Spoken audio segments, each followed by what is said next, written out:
Hello, everyone, and welcome to the Morrow Fieldhouse for today's PSAC West matchup between the Rock of Slippery Rock and the 13th ranked California Vulcans. My name is John Save. Alongside me is my good friend, Mr. Nate Kurtz. Nate, how are you doing today? Oh, I'm having a wonderful afternoon. I mean, I don't know if it was a joyous ride up here to the, cozy little rock of Slippery Rock, but I think I'm nice and cozy here now after the women's victory, and I'm excited to see this matchup between these two long storied teams. As am I. And like I said, is it ever really a joyous matchup or a joyous ride up here? You got to leave early. It's really, really cold out, and up here in Slip, the roads aren't super great, but we got here in the end and ready for some good basketball between the two, and a matchup where the Rock able to get a win the last time these two teams played, but all time dead even, 90 games apiece split amongst the two teams. Yeah, I wasn't kidding when I said there's a lot of history between these two teams. It's a very long storied matchup, and I think Coach Danny Sankum has a bit of a challenge up against him right now. Rock have had themselves a bit of an interesting turnaround these past few games, going up against Kutztown, put up a nice 20-point win against them, then up against Seton Hill, a tough opponent out here in the West. It was around an 8-point loss to them, then eventually a 2-point win over Davis and Elkins. We're going to take a quick break for the national anthem, and stay tuned, and we'll be right back.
Everyone, welcome back, and we do have some starting lineups for both teams, starting off with the home Rock.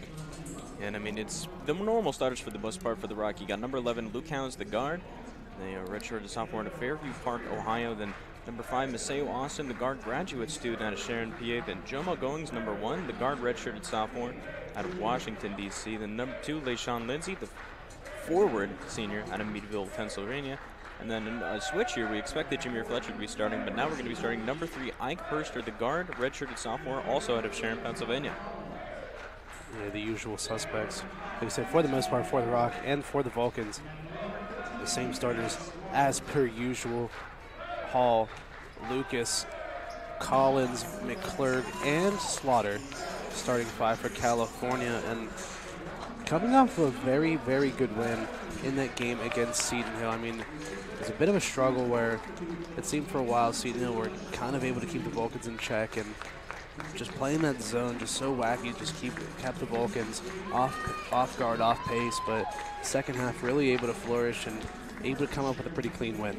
Yeah, and I mean, I know you just mentioned the zone. It was something that killed them early on within that game, but again, something they've shown throughout the entirety of the season. This Vulcan offense is able to pick apart anything thrown at them.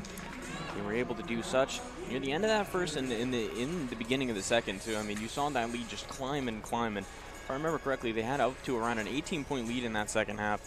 And even though the Griffins did start to come back and put some points back up on the board, the Vulcans' offense and defense still held true. And this number 13th rated team in the nation just they stuck through. Yeah, in that game, Hall led all scores for the Vulcans, 18 points, 10 boards, 4 assists, a block, and a steal to boot. So great stats, stuffing performance by Hall. And then Bryson Lucas as well, 14 points for him, 16 rebounds to go along with 5 assists, 2 blocks, and a steal as well. So some very good all-around performances for the Vulcans, which we've seen a lot of all season. And the Rock coming onto the court in the home gray and green, and the Vulcans in the away black, ready to get things going here for both teams. Like you said, a matchup story not only in basketball but in virtually every sport imaginable. These two teams always going toe for toe, but a very comfortable and a very solid performance by the women's team earlier on to get a big win. Deja Terrell having a phenomenal game, and the Vulcans looking to piggyback off of it here in this one. And I mean, it's just such a beautiful clash of colors between these two teams as well. I think if you're going to look for one player on the side of this Vulcan offense to get something going, KJ McClurg was a little bit slow in that Seton Hill game. Zone defense definitely picked him apart a little bit, so you're hoping that if your coach sank him, you get him a hot and early. Slaughter on the near side finds Lucas in the post, backing down against Lindsay. Hands it off to Hall, pull-up 3 for him. Just short. Lindsay able to secure the rebound there for the Rock. And rebounding is also a big part of this game, something that the Rock have done well and something the Vulcans have not done this season. Even last season they struggled a little bit with it, but even with the returns of Zion Collins and the return of Bryson Lucas, still struggling. Lindsay inside, spinning, falling to the ground and losing the ball in the process. Collins in transition. Lucas fakes the pass, driving inside, up, under, can't get the layup to go, but Bryson Lucas found on the way in, make his way to the line to shoot 2. And the fast break offense of the Vulcans has been something of note all season long, and something else just so good about this team. I mean, I feel like every single time we're on the broadcast together, it's just more and more about this Vulcan offense that I'm talking about. And it's for good reason, because on the fast break, on the slow driven plays, they're able to pick apart their defenses, score on buckets easily. Yeah, they can really do it all. Like you said, they can get on transition and pick you apart at will, but also they're able to slow it down, run the half-court offense as Lucas misses both of his free throws, but pretty uncharacteristic for him. So the score remains 0-0, 19 and some change here to go in the first half. Austin, nice cross-court pass to find Goings in the corner for 3. Jomo Goings gets things started here in the Morrow Fieldhouse. First basket of the game for either team. And the miscommunication in the Vulcan defense just allows for a beautiful set play by Messiah Watson, picking his man out in the corner. That's an easy 3-pointer for Goings to get them started early. McClurg, nice drive inside, just couldn't get enough on the layup, just left it a bit too short, and the Rock in transition the other way, a 3-pointer wide open, but just off the mark is Lindsay, and it's a look if you're the Vulcans, you don't want to give up. A wide open 3. The Vulcans still looking for their first basket of the game. Hall inside, loses the handover, just throwing it, keeping it in play, able to find Slaughter. Slaughter over to Lucas. The Vulcans swinging it around the horn, wide open in the corner for 3 is McClurg. No good. Rebounded by Goings. And Goings now quickly in transition the other way past Lucas. Just nice dribble drive with the left hand. Yeah, that's unfortunate too, because that is exactly what McClurg shot. You can definitely sell the home court advantage here for the Rock. 5-0 at home. Completely winless away though. It's definitely coming advantage for them right now. Vulcans looking to get the lid off the basket here. Just need to get some sort of offensive momentum. Lucas on the drive inside, dumps it off to Collins, and an offensive foul as Lucas just plows over number 11. Luke Howes just sent him to the ground, and just the Vulcans uncharacteristic slow start here, and another first foul of the game for California, and still remain pointless. And I think another concerning thing is Coach Sinkum usually by this time barking orders, getting up there and getting vocal, but so far he's been rather quiet, and usually I think as we've come to learn over these past few years he's been with this program, when he goes quiet, that's usually a concerning sign for this team. Nice swung pass to Hurster for 3, off the mark, and Hall left alone to grab the rebound. The Vulcans just need to find anything as McClurg for 3 off the mark once more, and the Vulcans just haven't found the shooting stroke quite yet. 0 for 4 now from the field. as Goings able to drive inside and fell to the ground, nearly lost the ball. Ends up turning it over as Slaughter able to make a nice play. Collins now in transition into the lane, drawing the contact and getting it to go, and the foul as well. Zion Collins gets the Vulcans offense started and has a chance to convert the three-point play.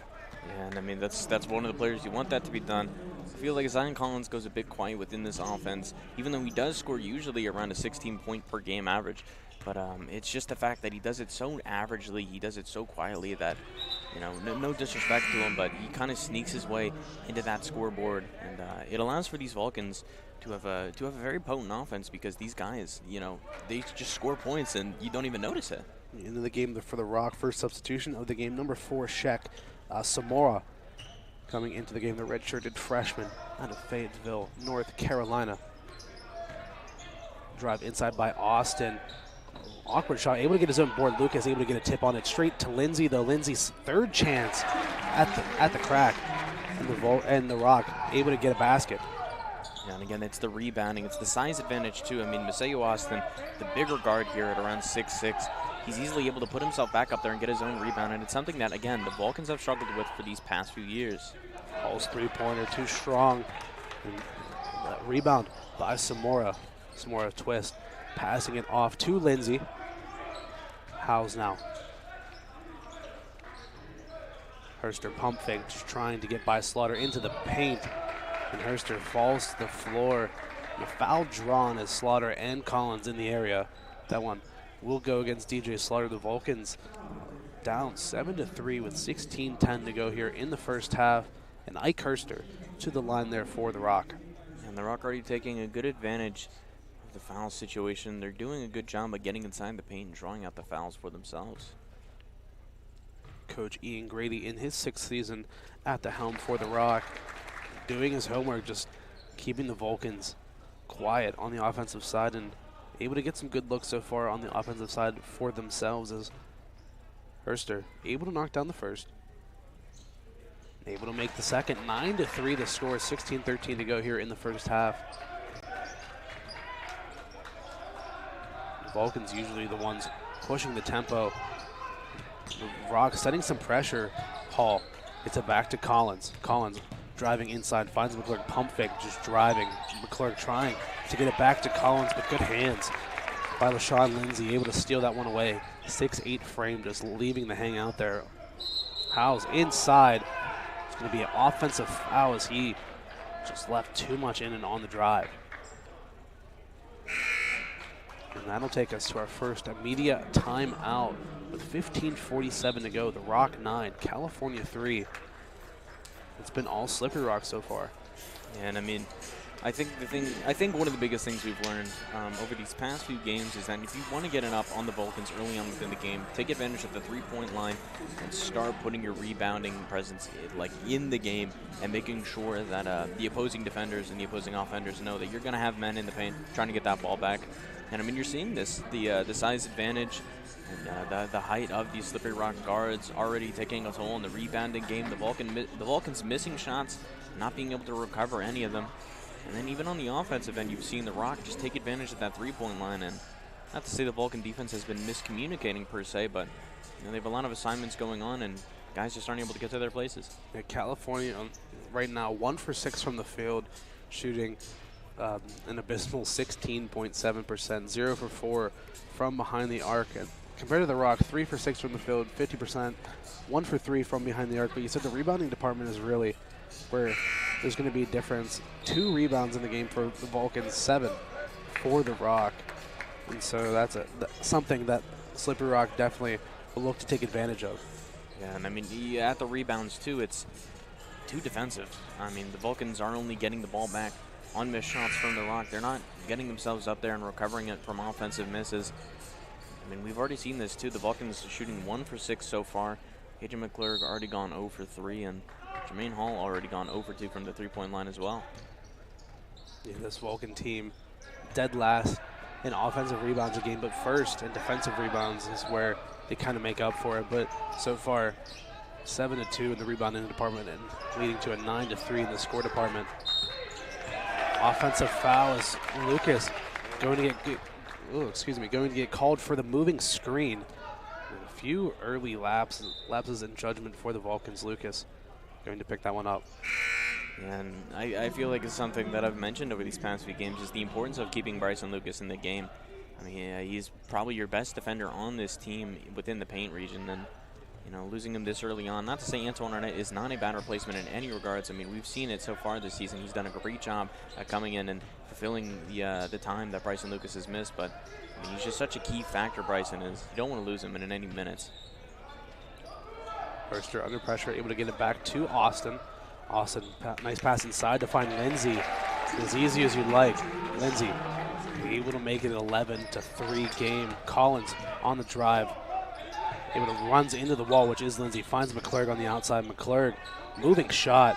Can't get the roll to go. Fighting for the board is Lindsay. Lindsay able to bring it down as he was falling to the ground. And some great hustle so far out of the gate from the Rock. And if you've been noticing, too, on the offensive side of the ball, the Rock taking advantage of the size of the guards, too. KJ McClurg has already been pocketing himself a little bit, too. DJ Slaughter already also got himself pocketed as well.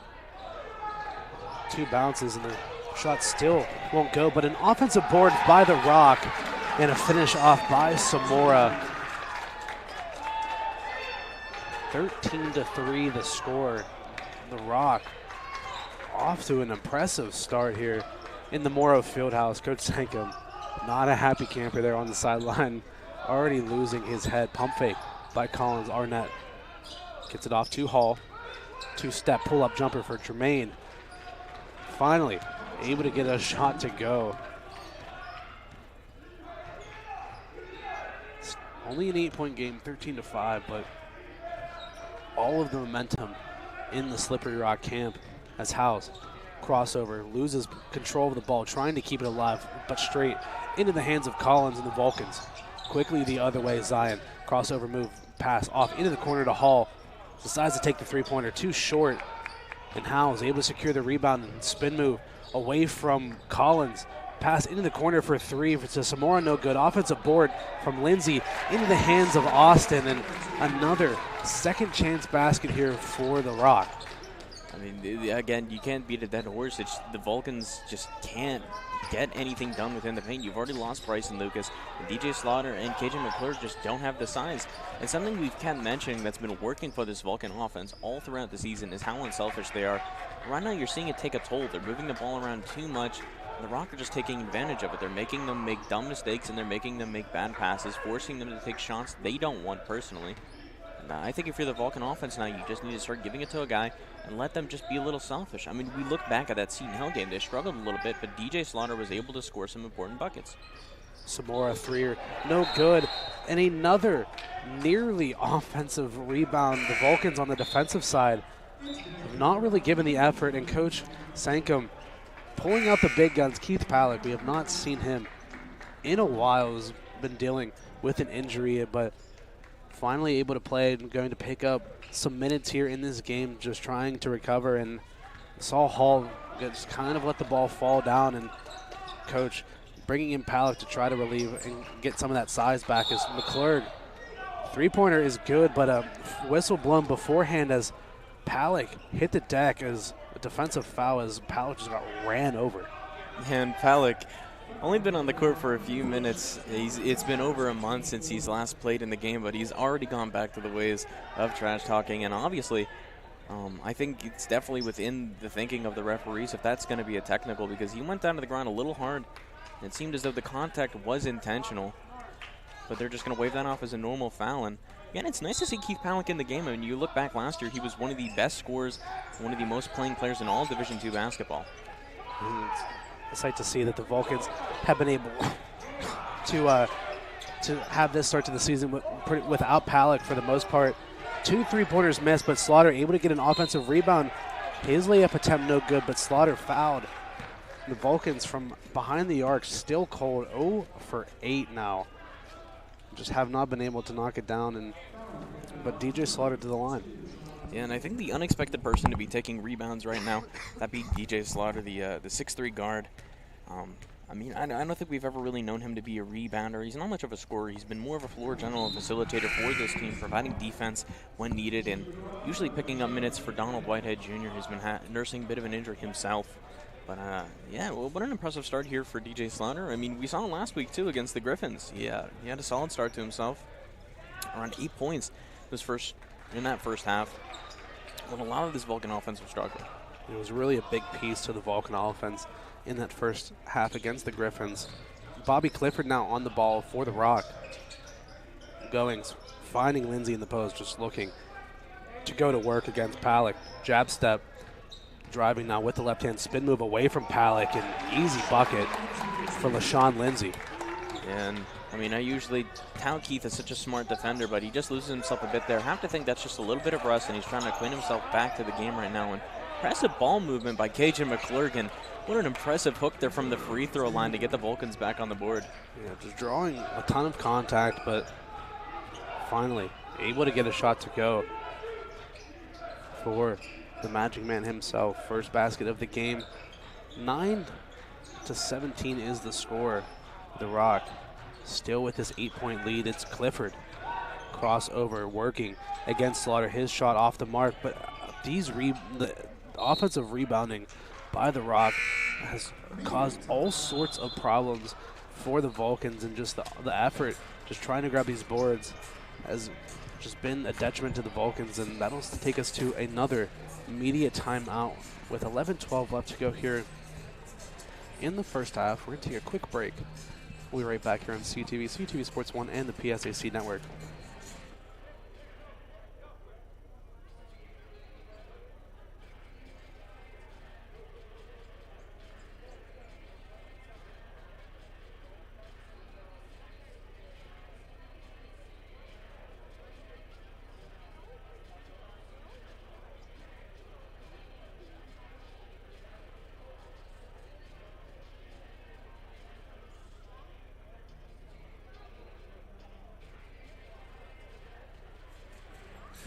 Hello, everyone, and welcome back to the Morrow Fieldhouse here.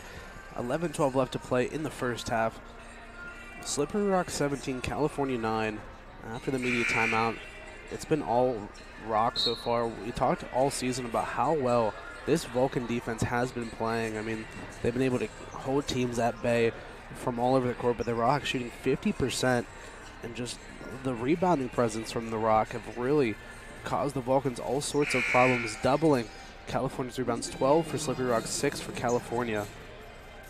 And it's gotten to the point where Coach Sanka might know didn't really want to play Keith a ton of minutes today, just wanted to get him a run out, was forced into bringing Palick in earlier on just to try to get the Vulcans back in the game. Yeah, one of the most concerning things, too, was just that almost instantly knocked to the ground there and took himself a charge. And it was a scary play here early on, and an impressive season Keith had last year, and it's nice to see him back on the court after that injury early on in the year. Missed his first shot as Herster on the drive inside and able to get it to go past Collins. Nice rise up attempt that time by Herster. Collins looking to answer back, loses control of it straight into the hands of Goings, and watch out as Herster all alone and able to lay that one in, and 21-9 the score. Palick pump fake off to McClurg in the corner. Palick and McClurg playing a little 1-2 game.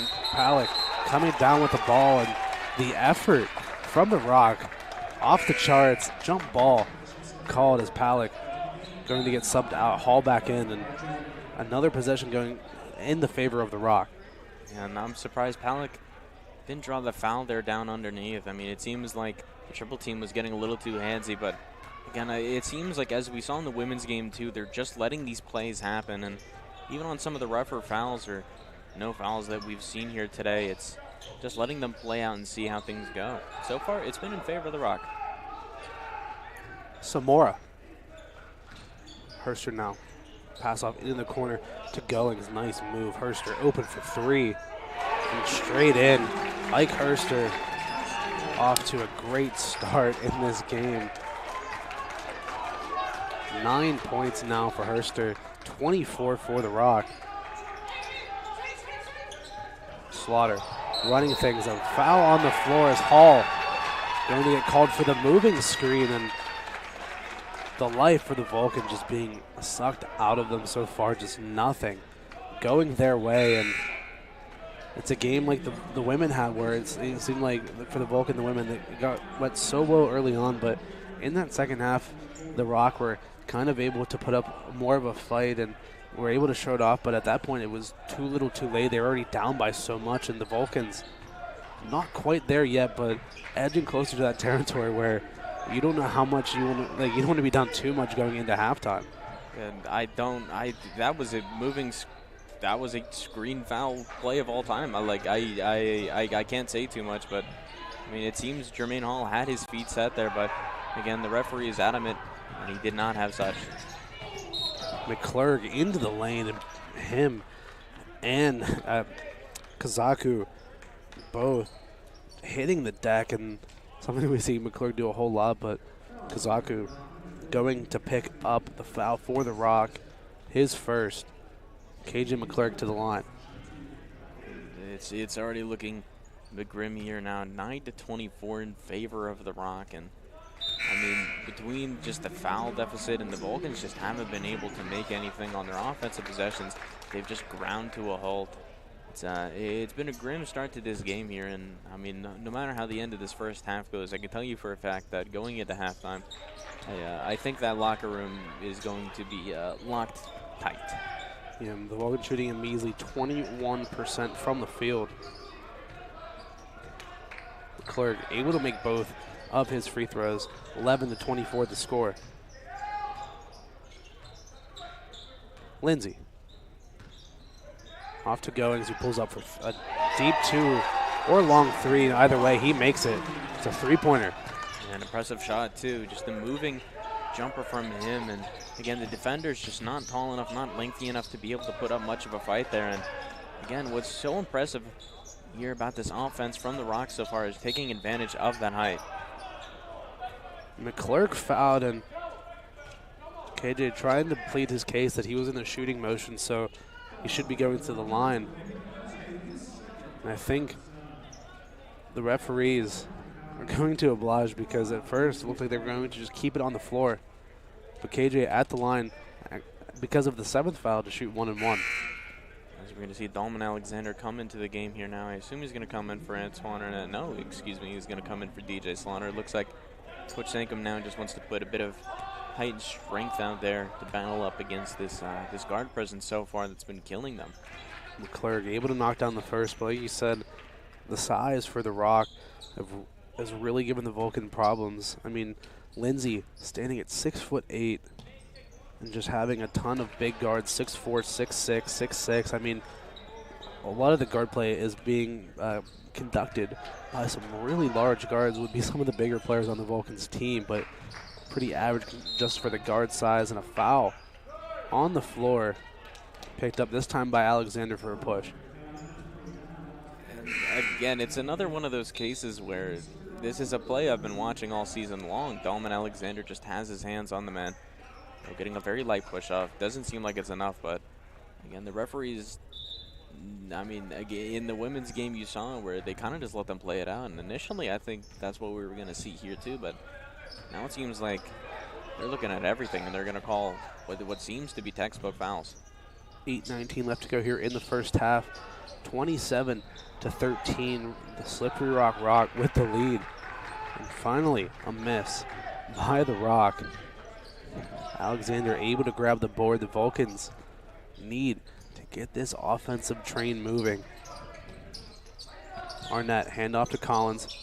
Pump fake, now driving inside. Collins straight to the lane, just didn't put anything on the layup attempt. No contact as well. It's going to end up going out of play off of the Rock, but that'll take us to immediate timeout with 7:53 to go. And I think on that play, Zion was just expecting to draw a bit too much contact and get himself at the line for the media timeout stoppage. And I mean, it's certainly been a matchup so far. I mean, I can't even say it's been necessarily close. Yeah, the Rock have absolutely played far up to standard. They've been doing a great job on the offensive side of the ball.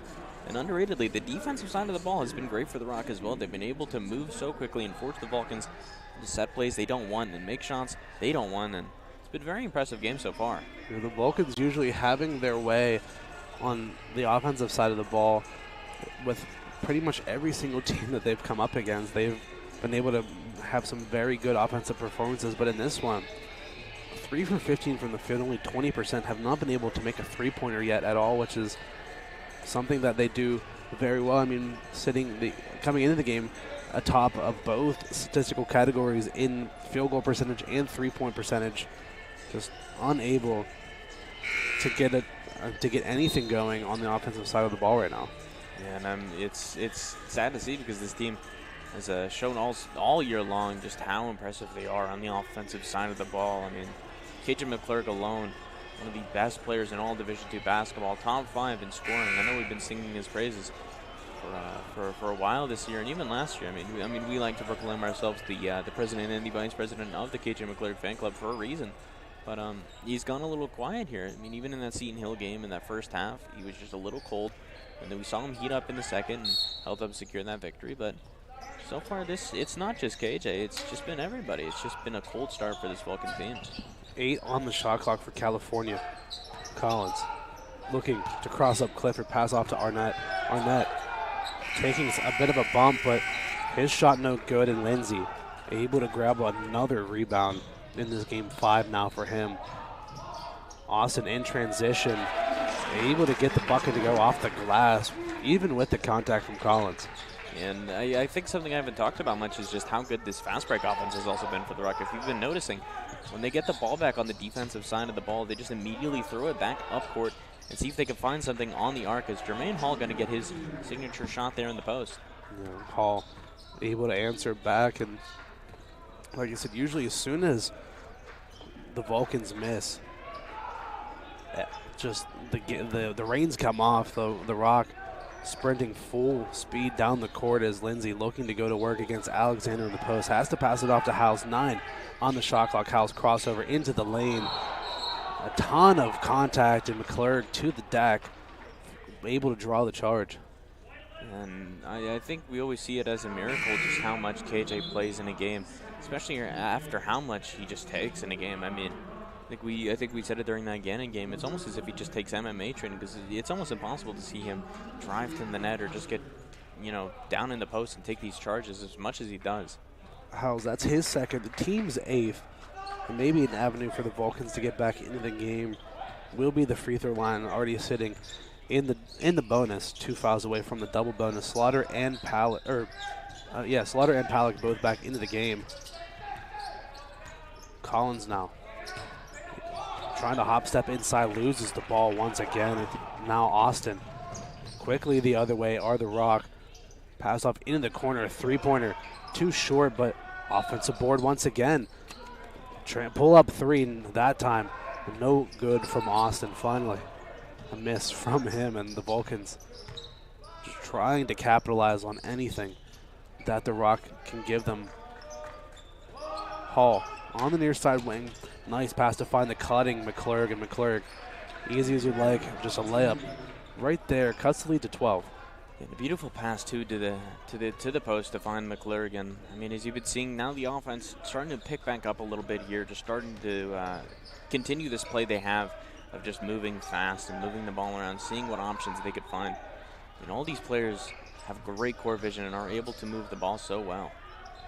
Three-pointer off the mark once again by Austin, and Palak able to bring in a key defensive board.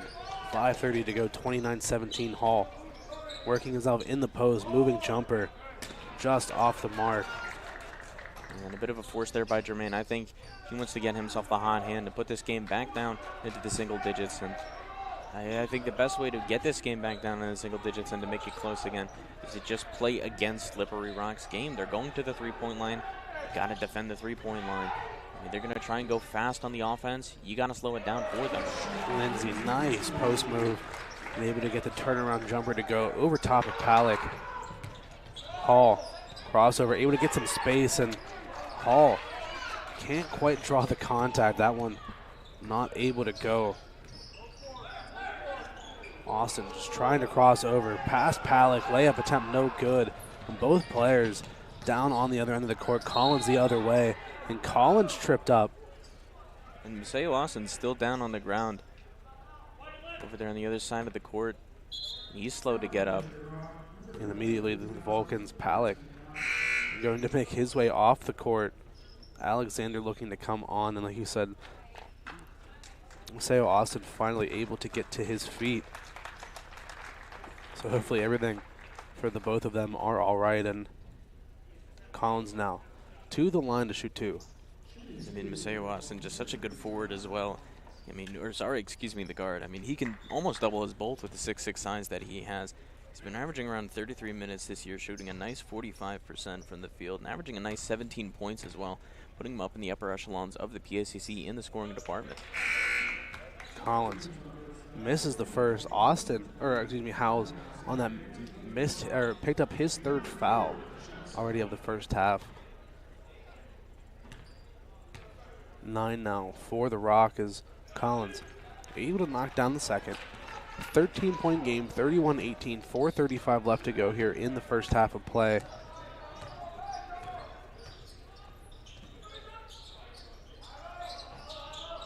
Herster. Now Samora. Gets that one stolen away. Collins quickly the other way. Nice Euro step to get into the lane. Great block by Austin. Able to get back in time. Just blocks that one off the glass. Alexander pump fake. Looking to pass out of the post. Able to find Slaughter. Some quick hands by Goings. Able to poke that one out of play. And some impressive defense there on the side of the Rock. Jermaine Hall able to get the ball back down in the post, but after putting it back down to Dalman Alexander, looks like he wants to go for the post move for the score, but he just tumbles over himself, throws it back over to Slaughter, tipped out of bounds. Alexander handoff to Collins. Hall now for 3. Off the mark, the Vulcans still cannot hit a 3-pointer. 0 for 8. Another miss by Hall, and that'll take us to another media timeout. 3:53 to go. Slippery Rock 31, California 18. The offense is at a screeching halt for the Vulcans, but we're going to take a quick break, and we'll be right back here on CTV, CTV Sports 1, and the PSAC Network.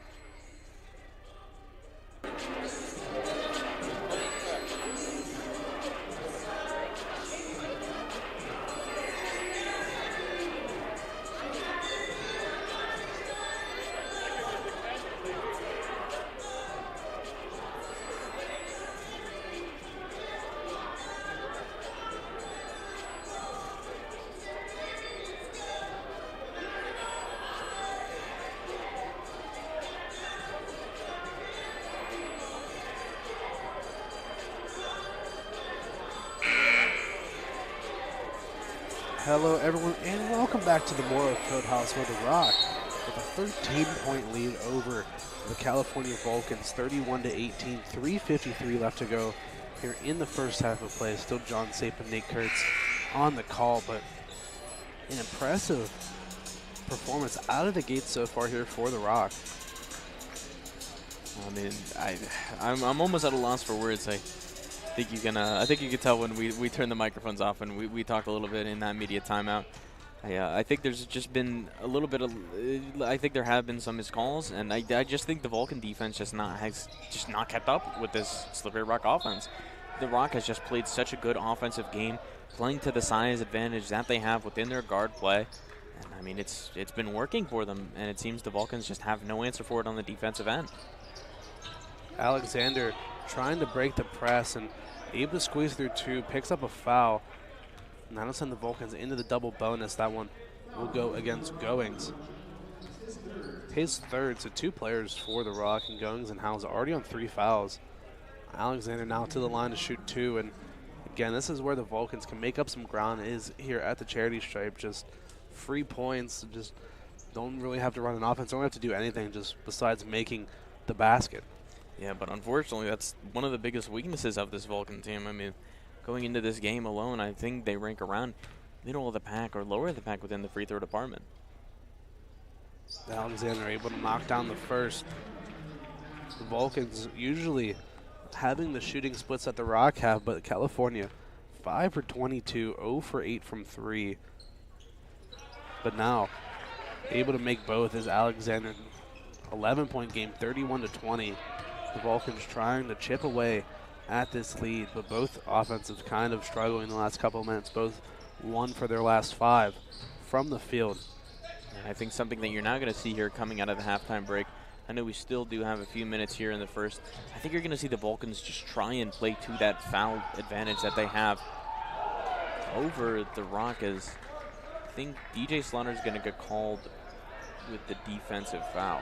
Yeah, blocking foul underneath as Samora was trying to go to work, and Samora showing off the hops afterwards with the nice athletic dunk, but Slaughter picks up his second. Arnett back into the game, but fresh 20 on the shot clock. Herster able to inbound it for Clifford. Clifford 3, no good off the inbound play. And the Vulcans now trying to increase the tempo. Arnett over to Hall. McClurg now on the near side, just trying to drive inside. McClurg found the space, but just couldn't get the layup to go. It seemed maybe too good to be true as Clifford now. Pump fake by Herster now.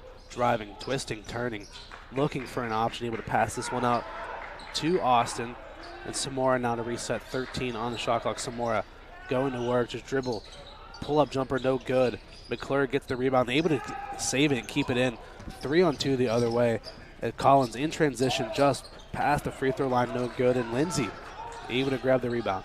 I think one of the saving graces that this Vulcan defense has had is when they're able to get the Rock to play towards the shot clock and make them drain it, they've been able to stop them on those defensive possessions. But otherwise, the Rock has had their number all game long. Clifford just trying to maneuver the court. Nice drive inside by Herster. Running into Alexander. And another foul on the floor.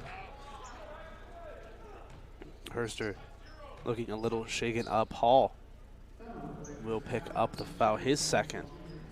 2 for Hall, 2 for Slaughter, 2 for Lucas. And Ike Herster to the line.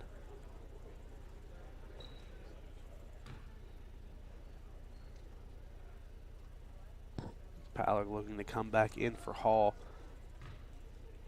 Herster leading all scorers, 9 points for him. Make it 10 after the free throw. Pallard back in. And again, it's something I know if you're Coach Danny Sankum, that's something you absolutely don't want, is to have to play Keith Pallard right now. I think we can both say that coming into this game, I think we expected it to be more of a Vulcan offensive affair and for them to control the tempo of this. And for Keith to just have to come in and play limited minutes, maybe get some rebounding plays. So far, he's already had to play a decent amount of minutes so far here with 5 on the board. And it's been an unfortunate outing here for the Vulcans so far. Yeah, 1:48 to go, 32-20 the score.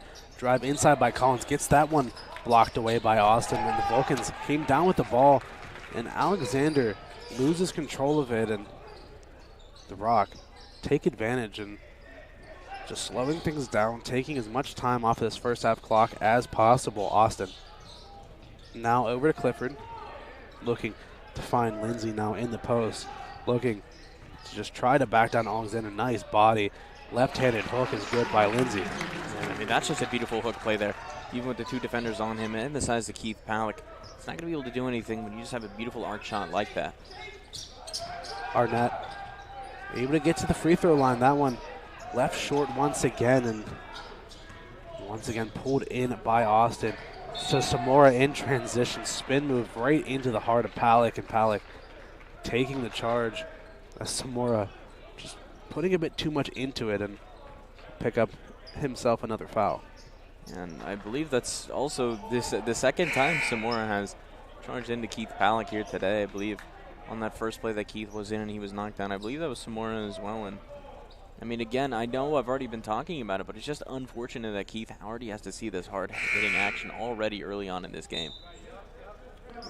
Kazaku back into the game here for the Rock. Samora making his way off the court. Referees just having a discussion, just trying to make sure everything is going correctly. Now under a minute left to go here in the first half. Pallard finds McClurg. McClurg just working inside, lost control of the ball again. But McClurg fouled in the process on his way to the basket, so KJ has a chance to put on 2 more at the line. And that's going to be now 11 fouls here on the side of the Rock. And I mean, even though they have held this possession, I mean, they've held both possessions here on the offensive and defensive end. It just does not matter because, I mean, the foul trouble is going to really bite them going into the second half. They have 2 players on 3 fouls, 2 players on 2. And, I mean, again, now putting themselves in the double bonus here with a few seconds left in the first. McClurg able to make the latter half of the 2. 48.8 seconds left here to go. 13-point game still, 34-21 the score. Lindsay fakes the handoff, just spinning away, loses control of it. But Kazuku right there to pick it up for the Rock. Gets it off to Herster, driving inside. And a late whistle as Herster hit the floor. Arnett will pick up a foul. And Ike Herster will make his way back to the line.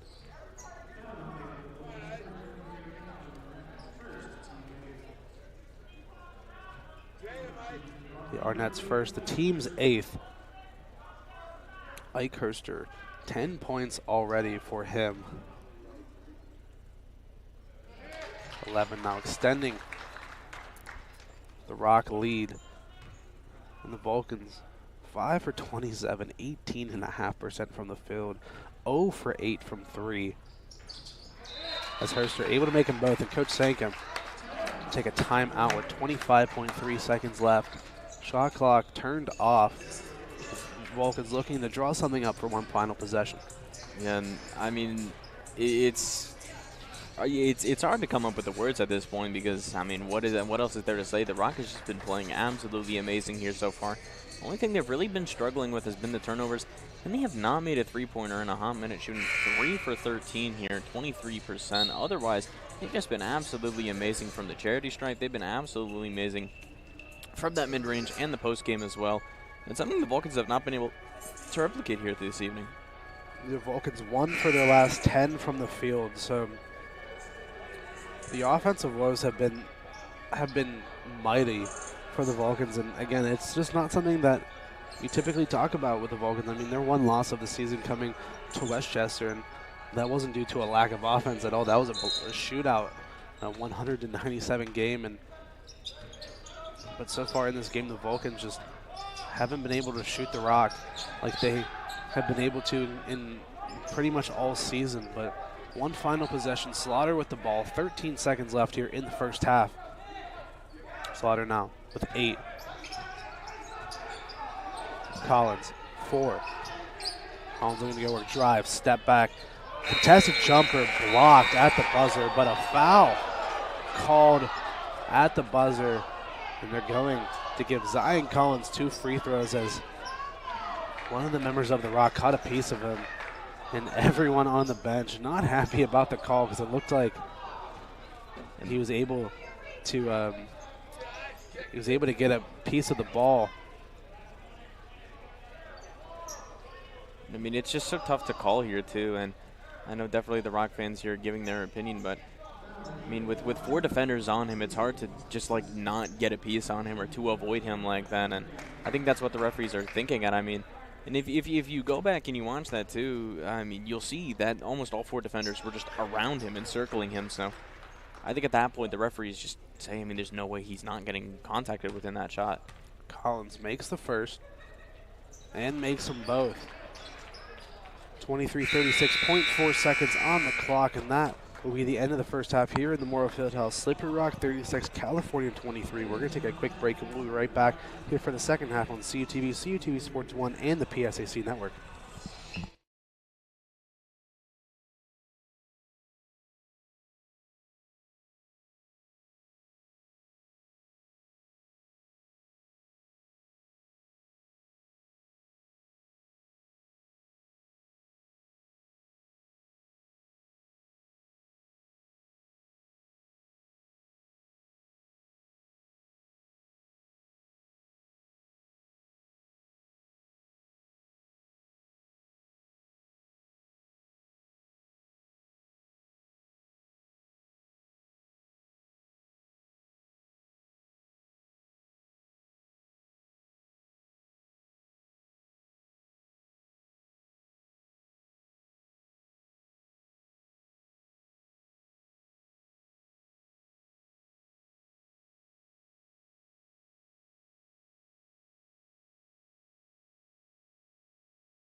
hello everyone, and welcome back to the Memorial Fieldhouse as we get ready to begin the second half between California and Slippery Rock, with the Rock with a mighty impressive first half.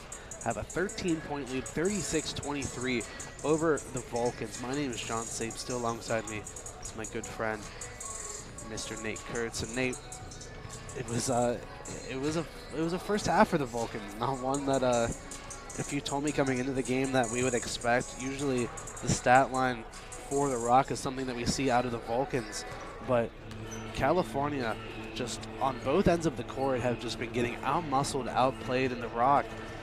Just to give them their credit, I mean, they've been playing phenomenal basketball so far.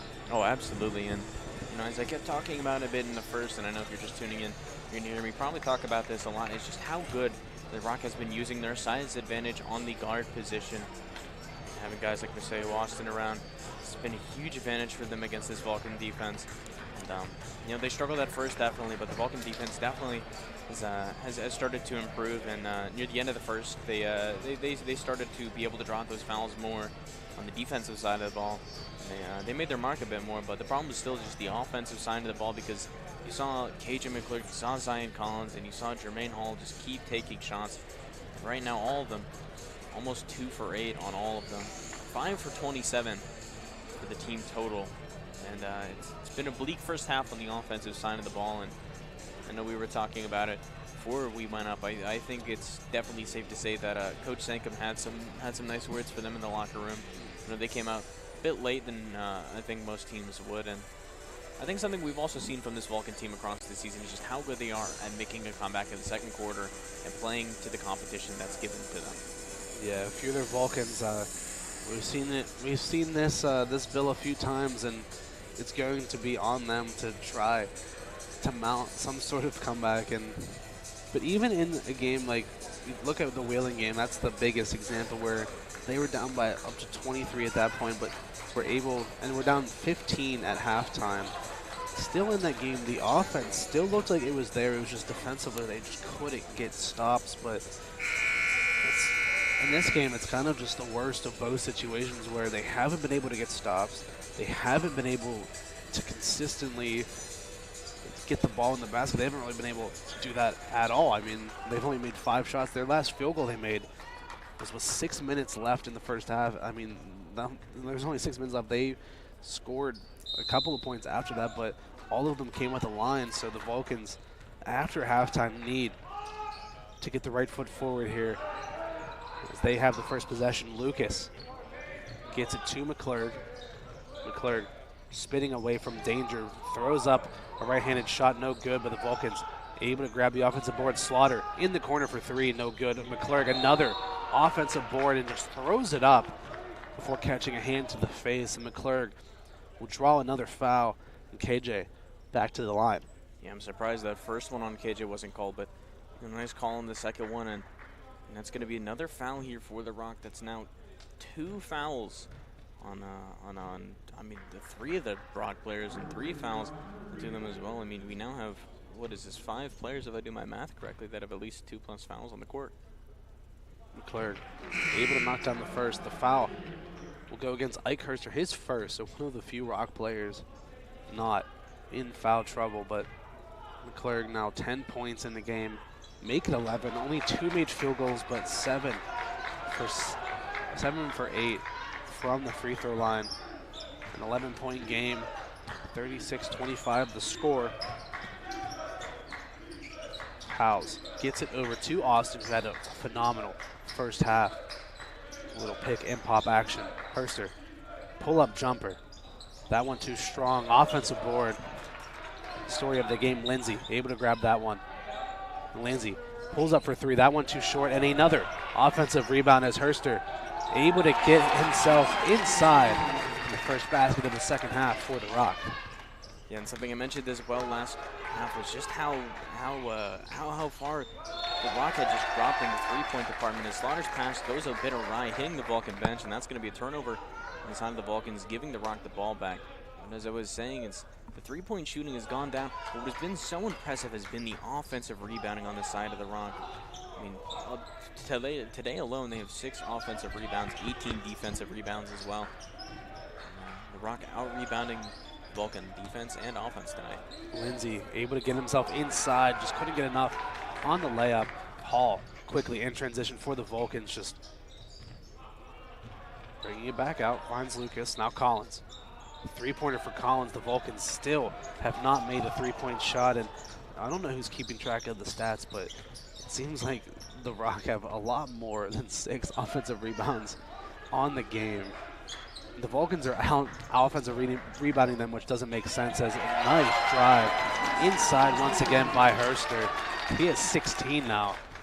And I mean, that's just such an impressive play. I mean, I myself was almost looking to see Bryson Lucas get a foul there, but what just a beautiful shot by Herster to get this offense going for the Rock in the second. And finally, the Vulcans make a 3, and it's Bryson Lucas with his first basket of the game and the first shot attempt of the game for Lucas. And I mean, not the guy you're expecting that to come from as well. I mean, if you look at Bryson on the offensive side of the ball, he's more of a screen setter and more of a paint player. But it's a good sight to see here for this Vulcan offense that desperately needed a three-point play. Lindsay working against Lucas. Nice post move, spin away, no good. And the board just straight back to him as Collins tried to fight for it, just threw it off the glass straight into the waiting arms of LaShawn Lindsay. I mean, again, that's just another unfortunate play on the side of the Vulcans. Bryson Lucas puts himself up on the defensive play, not able to get it. Zion Lucas goes to work in the paint. Collins with a nice job to get some space inside. Slaughter able to find him, but it's just been an off night for Collins as he's unable to make the shot. He tips it out of bounds. 1 for 9 now from the field. The Vulcans continue to just struggle offensively, just the shot making, the shot selection. Hall gets sent in the air by Herster, and Herster able to get the easy bucket, 18 points now for him. Lucas transition three-pointer, no good. And Goings able to grab a key rebound there for the Rock. Able to find Lindsay. Lindsay now into the paint. And McClure draws the charges. Lindsay drops the elbow into the chest of KJ. And, you know, something I'm so adamant about, about the game of basketball is taking the easy buckets and taking the points where you can get them. You have an open three-pointer. I don't care if you're a 7-foot center. You take that. That's an open shot for somebody to take. And I mean, you take the easy buckets where you get them, and that's something the Rock has done all game long. They have an open lane to the net, they take it. They have an open three-pointer. Even though they have been struggling from beyond the arc, they take them. And that's the way you're supposed to play this game. Take the points where they're there. Great finish that time by Lucas. Drove baseline, able to finish the reverse layup, and Lucas jumps the passing lane, and Bryson Lucas going coast to coast. And Lucas, who the Vulcans didn't see much of at all in that first half, because he picked up 2 early fouls. Now with 7 quick points here in the second half for the Vulcans. I think maybe the Vulcan offense now has to look maybe putting that ball back in the hands of Bryson Lucas, because he's already off to a hot start on the offensive side of the ball in the second half. Yeah, feed the hot hand, so to speak. Howes now trying to cross up, spinning away from Slaughter, passing it off. Mid-range jumper from Goings, and Goings able to make it. Lucas now in transition pump fake, trying to drop baseline against Lindsay, again spinning away and kind of just throwing it up there. Not really much of a shot attempt at all, but a shot attempt nonetheless, so there will be some free throws after this immediate timeout. 15:42 to go here in the first half. The Rock still up by 14 points. So after the immediate timeout, Bryson Lucas will make his way back to the line. And I mean, just impressive play there on the side of the Vulcans. And I mean, the Rock just also, it's turned into a much tighter matchup, even though we're so early on here in the second half. And I think really part of that has just been the offensive side of the ball, and Bryson Lucas specifically. I mean, we didn't see much of him in that first half after getting 2 early fouls. But I mean, he came out here immediately making an impact. 3 for 4 on the field, 1 for 2 from the three-point line. I mean, he's just been a much-needed presence for this Vulcan defense and Vulcan offense. Yeah, and he's someone that the Vulcans need on the floor, because we've seen how much this size for the Rock has hurt California in this game. And Lucas, 6'7", just long wingspan, big body. So something that the Vulcans need out there on the floor. It's going to give them the best possible opportunity to win, but Also adding a little bit of that stretchability from your big man. I mean, he finally was able to get the Vulcans a three-pointer made, now 1 for 12. But this Rock team still just unbelievably efficient in the second half. 5 for 9 from the field, shooting 55.6%. And California just hasn't found the answer on the defensive side. They just have not been able to figure it out. Yeah, and I mean, for this Rock team, this is definitely a game that I think. I mean, if you're a fan of Cal, I mean, if you're a fan of the Rock, I don't think you're expecting this to be the affair that it is currently. Because, I mean, looking back at their past schedule, I mean, some of their toughest games so far this year have been against Davis and Elkins. That's been a solid win for them, 78-76. They pulled that one out. And, otherwise, I mean, mostly they haven't played much tough competition aside from Shepherd and Westchester. Both were 2 close games, 1 a win, 1 a loss. Lucas able to make them both. Makes it a 12-point game once again, 46-34. The Vulcans need to get things going here as soon as Lindsay on the pick and roll with Goings, and Lindsay continuing a phenomenal night so far. Hall now on the near side, nice find underneath to Lucas, and Lucas has been an offensive spark for the Vulcans. Another basket for him. Cuts the lead back down to 12. And you're seeing the Vulcans do the exact same thing that the Rock have almost been doing. They're running these pick and roll plays, and they're moving the ball around the top of the key just to get it down into the paint, where they're having the smaller guards of Cal to not be effective at making those important rebounds. Lindsay finally misses, and the Vulcans trying to go quickly the other way. McClurg, nice find for Slaughter, but Slaughter can't get the layup to go as easy as you would like if you're the Vulcans and they thought that they had it. Herster now tripping down, losing his footing, but Lindsay able to secure the ball. Going is doing jumping jacks, calling for it on the near side by the bench.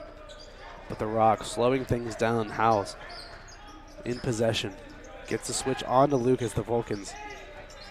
As Howes driving inside, gets that one to go, able to blow past Lucas. And I mean, again, it's beating a dead horse, but it's just they're moving the ball so simply, and they're forcing the Vulcans just into bad positions. They're moving their bigger players outside of the paint. 2 players collide, and they're still over there on the opposite end of the court.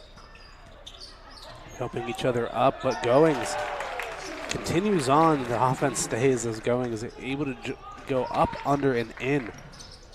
Collins now just trying to get some separation, and an offensive foul as he lays the shoulder into the chest of Jomo Goings.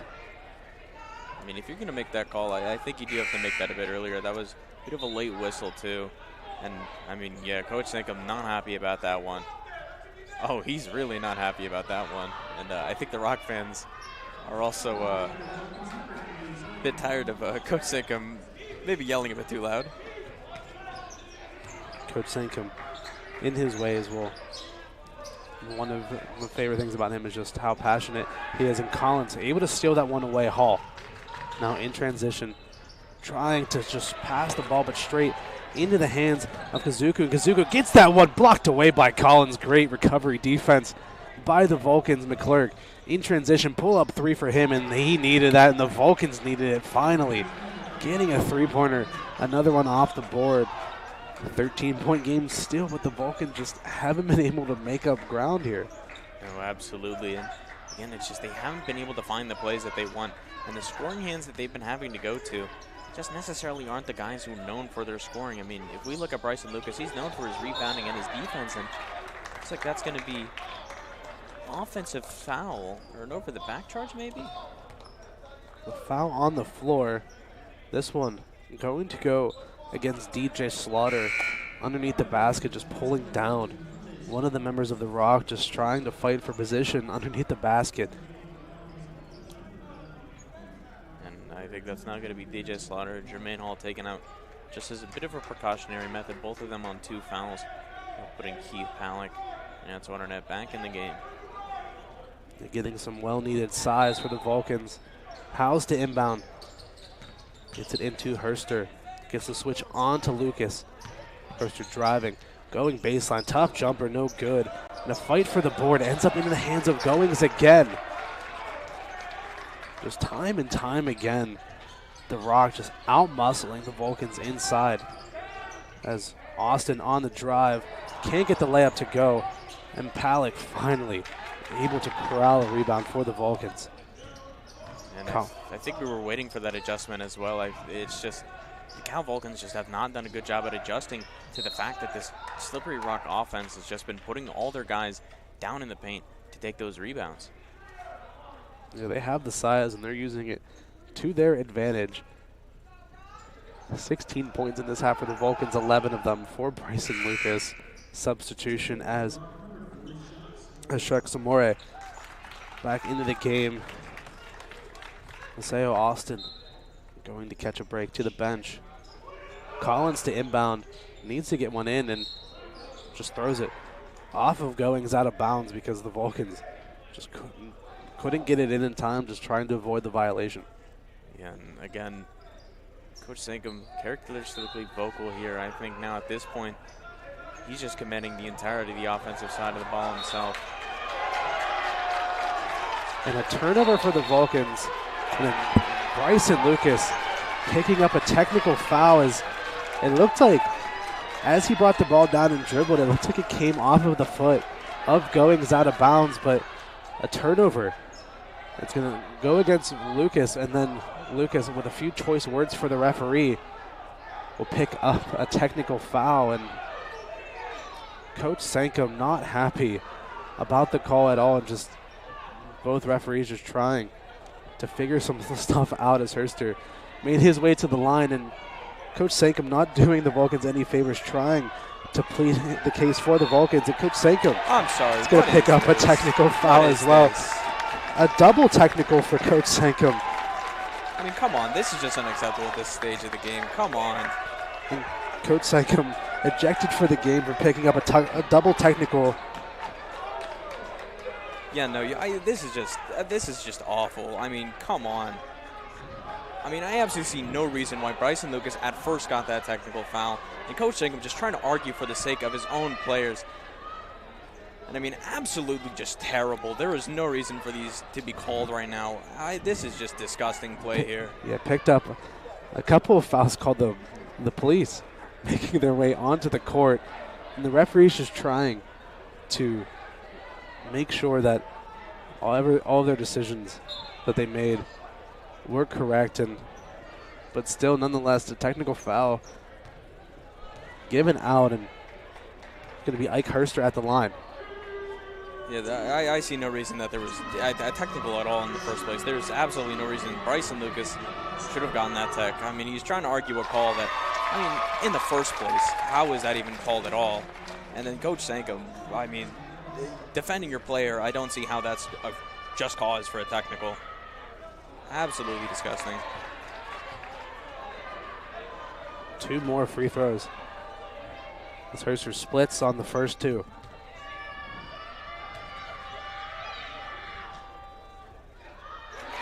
Able to get the roll on the third, and if you're the Vulcans, this is not ideal if you're wanting to get back in the game. An opportunity to just get themselves back in, but just giving away free points back to the Rock as Herster 3 for 4 from the line, and just all the momentum in the hands of the Rock, and the 3 points for them, and now a couple points. And now with the ball, excuse me, as Herster, 21 points now for him in the Rock, with a 16-point lead over the Vulcans. Herster fakes the handoff, keeping himself driving into the paint. Can't get the shot to go. Palick tipped it straight to Samora, and Samora fouled underneath the basket, so Samora will make his way to the line. And that will take us to our media timeout with 11:56 to go here in the first half. The Vulcans down by 16, 55-39. A couple of free throws on our way here right after the break on the CUTV Sports 1, and the PSAC Network.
Hello, everyone, and welcome back to the Morrow Fieldhouse. 11:56 left to go here in the second half.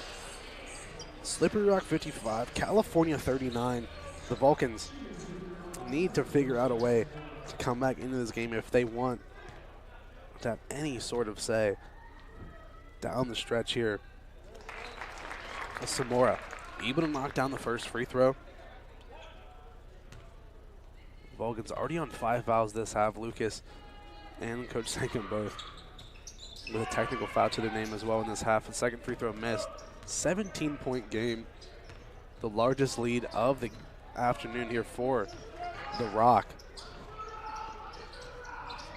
Arnett able to find McClurg, who nearly loses it. McClurg, nice crossover, driving into the lane, throwing it up, draws the foul. KJ to the line. That's going to be a foul against Howes, his 4th of the game. 3 players for the Rock sitting on 3 fouls. Now Howes picking up his 4th. KJ 7 for 8 from the line, 14 points, leading the Vulcans, but only 3 points or 3 field goals made, and has a chance to just inch the Vulcans closer. So, as he's able to make the first. Bobby Clifford in the game here for the Rock, number 20, coming in place of Luke Howes. McClurg able to make them both. Huge for the Vulcans down the stretch. Just making these free throws so important. Just picking up some points, and something that the Vulcans desperately need. 15-point game. Samora on the drive, Euro step in the lane, draws the foul, gets it to go, and the foul. Check Samora now at the line for a chance at a 3-point play.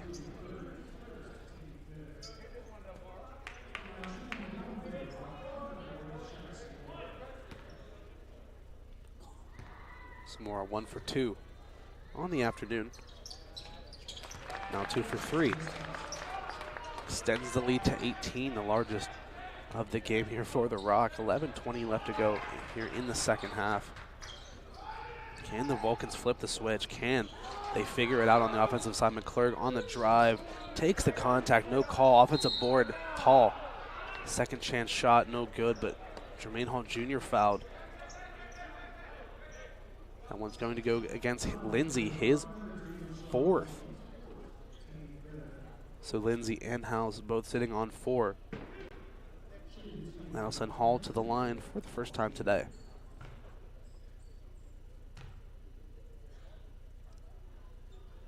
Hall makes the first.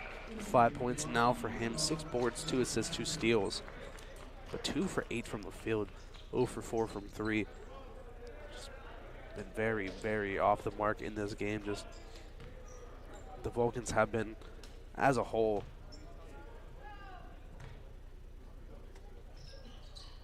Hall able to make the pair. 6 points now for him. A substitution for California as Slaughter back in, and Palick just played 8 minutes this game. Is going to make his way to the bench. Clifford to get the Rock offense going here. 11 minutes and counting left to go here in the Morrow Fieldhouse. Goings able to find Herster. Herster driving in the lane. Tough bucket for Mike Herster. Staring down Hall in the process as well. Slaughter able to find Collins wide open in the corner for 3. Off the mark, no good. And a fight for the board, and Collins comes down with it. Finds McClurg wide open for 3. Won't go, but McClurg trampled down in the process. So KJ to the line to shoot 3 free throws here for California. That one will go against Nick Kazaku. Just trying to close out on McClurg, but McClurg so good at just drawing contact. 3 free throws now here for KJ. Now 10 for 11 on the day after he's able to make the first.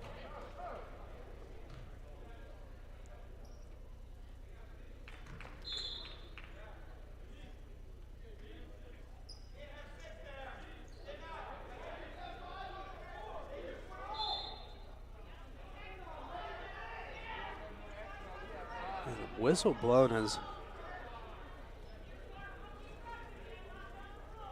just trying to figure some stuff out here.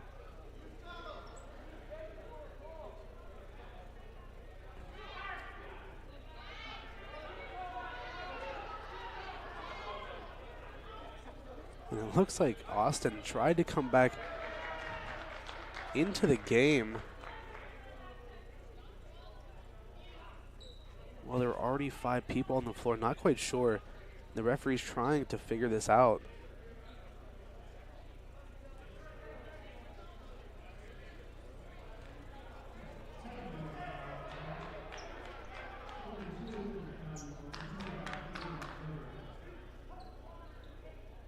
So the whistle blown for an illegal substitution, so it'll be a technical foul administered to the Vulcans, and McClurg unable to make the first of the 2 technical free throws.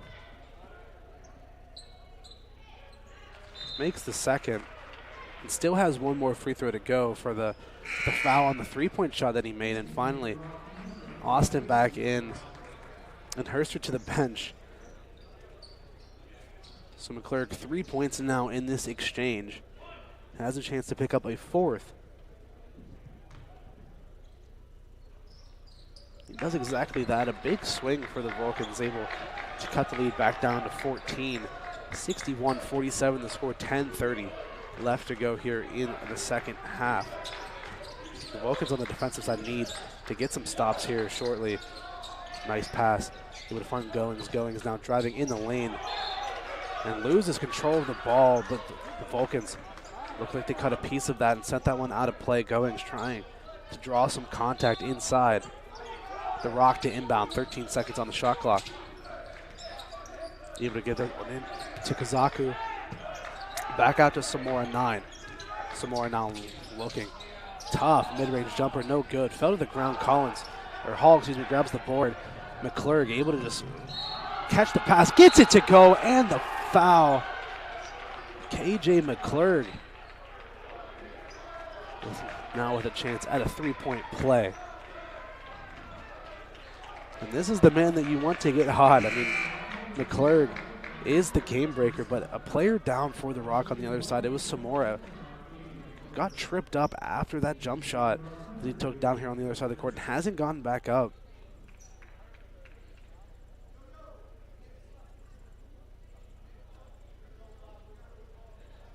McClurg now 22 points, 4 for 12, and Samora looks like he's back on his feet with the help of the trainers.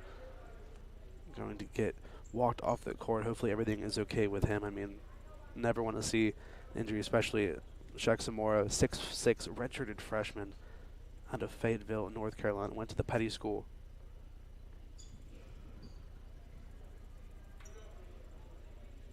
He's able to walk his way off the court with a little bit of assistance.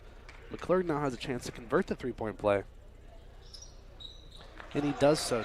11-point game now with 10 minutes to go. 23 points for KJ McClurg. 14 points from the free throw line.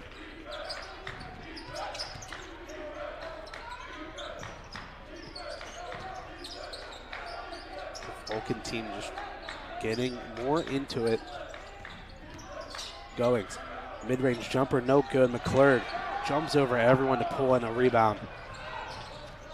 McClurg now in transition. Nearly gets that one stolen away. The Vulcans jump on top of it. A jump ball called, and California tried to call a timeout, but to the deaf ears, there'll be a jump ball and possession arrow favoring the Rock. So great extra effort. Just sending a few players McClurg's way, and the Rock know that McClurg is the hot hand here for the Vulcans. Just send a few players his way, able to get a hand on it, and that'll be a timeout for Slippery Rock. 9:31 left to go here in the second half. California's cut it to 11.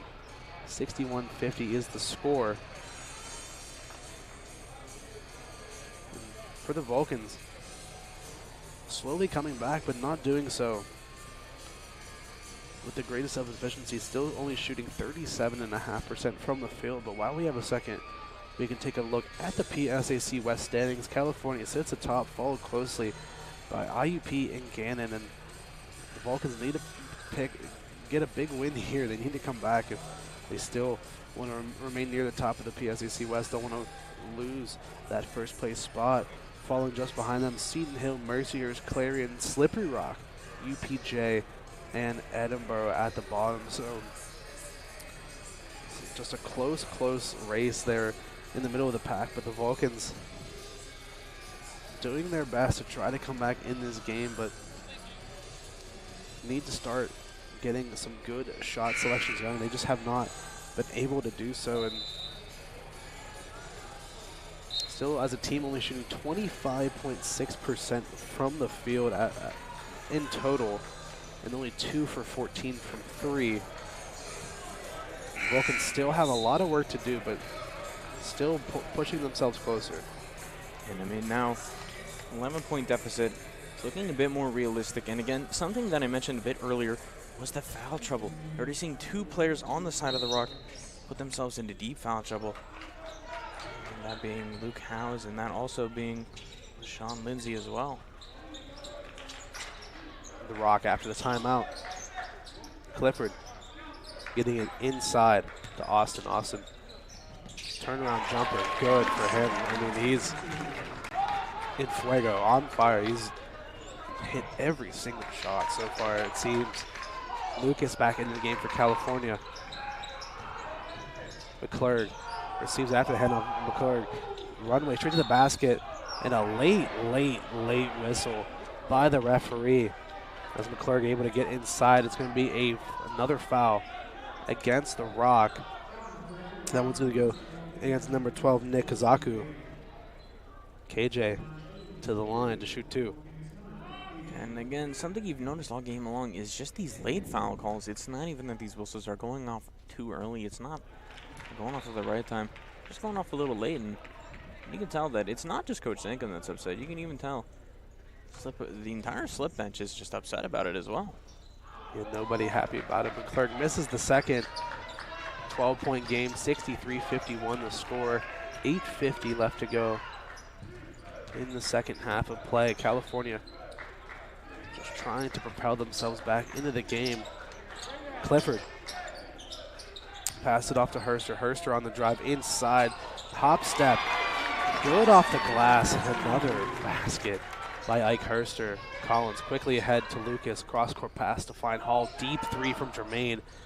Off the mark, but the Vulcans able to grab an offensive board. 2 players for the Rock hit the deck. The Vulcans swinging the Rock. Lucas wide open for 3. No good. Pulled in by Austin. And a foul called underneath the basket as Hall, that a little too pushy, trying to go for the board, is going to pick up a foul. And that'll send the Rock into the bonus as Austin to make his way down the line to shoot 1-1. I mean, it's wild that, when we started this game, I was under the assumption that I thought it was definitely going to be more of a physical game and that we wouldn't see the whistles blow too much. But as we've seen this late into the game now, obviously the whistles have actually played a huge part within this game. There's been a lot of fouls on both sides of the ball, and you can tell that it's really negatively affected. Actually, both sides. You can't even really say that either side has necessarily gained an advantage off of it. Makes the first, misses the second. 15-point game once again.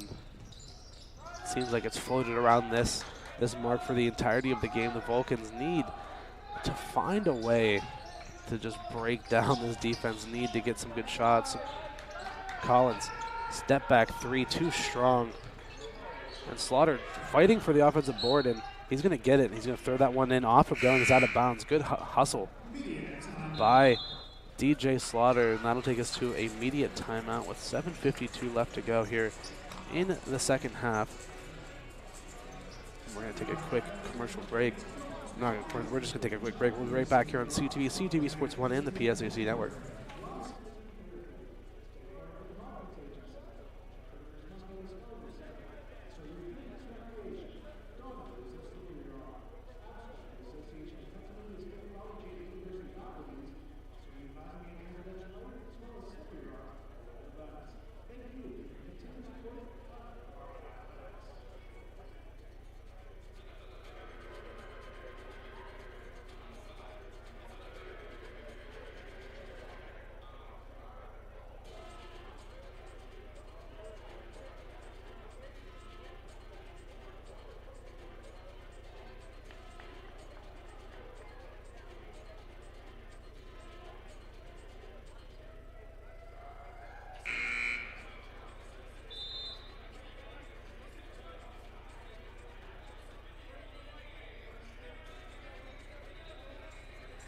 Hello, everyone, and welcome back to the Morrow Fieldhouse.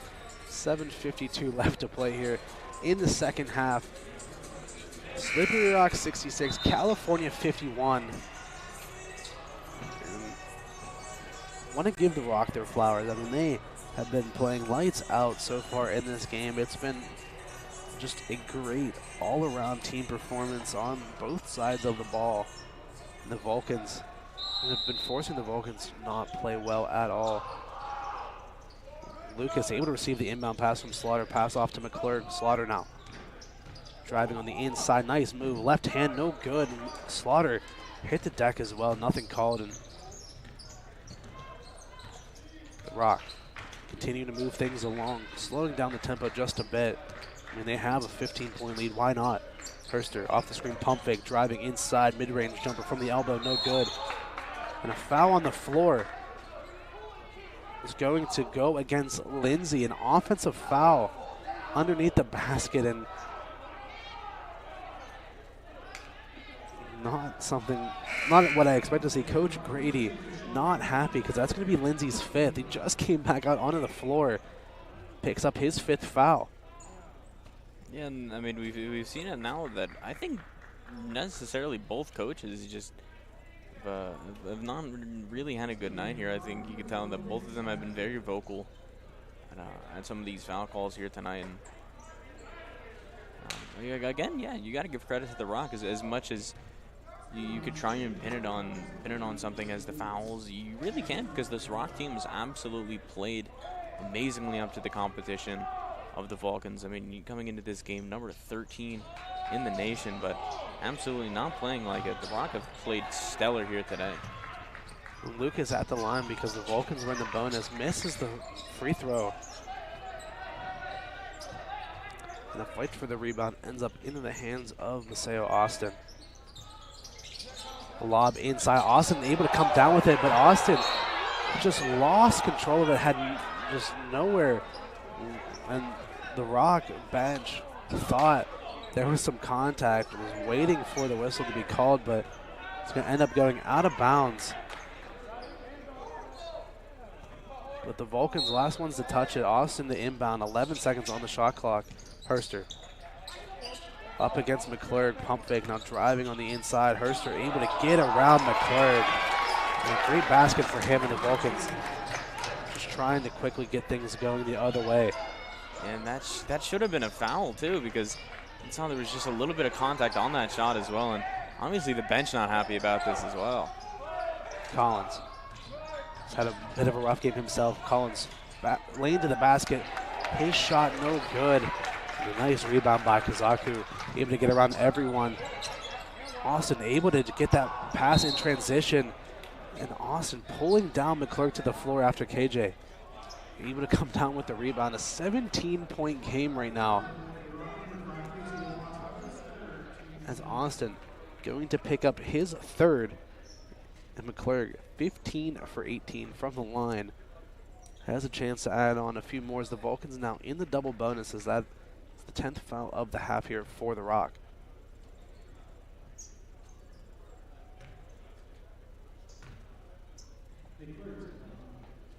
McClurg able to knock down the first. Substitution, Luke Howes going to check back into the game. Clifford to come out, so two players on the floor for the Rock, sitting on 4 fouls in Hawes and Kazaku. McClurg able to make the pair. Still a 15-point game. The Vulcans haven't really been able to cut it much closer than this, and the Vulcans adding on a bit of pressure here after the inbound. Just a light full court press as Howes gets the switch onto Lucas. Howes loses a handle on it, but able to keep his dribble alive. Pass off to Goings. 10 on the shot clock. Three-pointer, no good, but McClurg just stepped into the landing platform of Goings. So Jomo Goings now at the line for 3. Yeah, and you know, I think I'm finally just noticing that the KJ is now sitting on 26 points here tonight. Only 4 field goals made tonight, but 17 free throws here. I mean, I know we've always called him the Magic Man for his ability to draw fouls, but I think absolutely this has probably been one of his best performances in that sense. Yeah, he hasn't really been able to make shots, only 33% from the field. Doing some his best Joel Embiid impression. As Kazaku stepped into the lane on that free throw. Goings misses the first, but makes the latter two. Back to a 17-point game, 70-53. I mean, the Vulcans running out of time. McClurg pump fake. Pass it back out to Lucas. McClurg receives it back for a three, and McClurg able to drain it.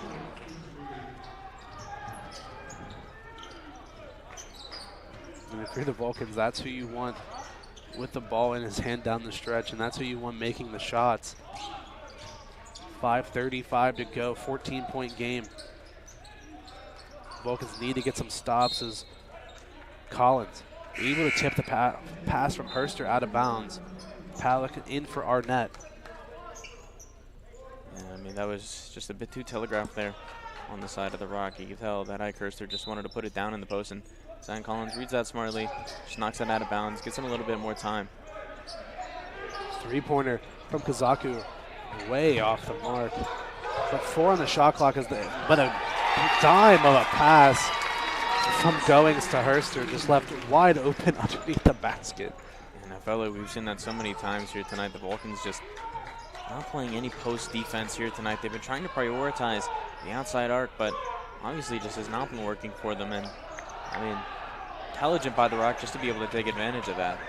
He's doing such a good job of breaking the press as Herster gets inside, gets it to go, and the foul. Ike Herster having the performance of a lifetime.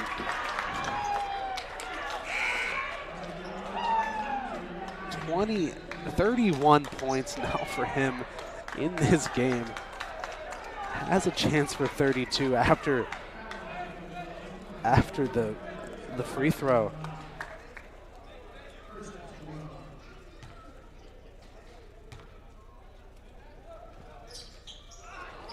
Will remain 31 for the time, but 11 for 18 from the field.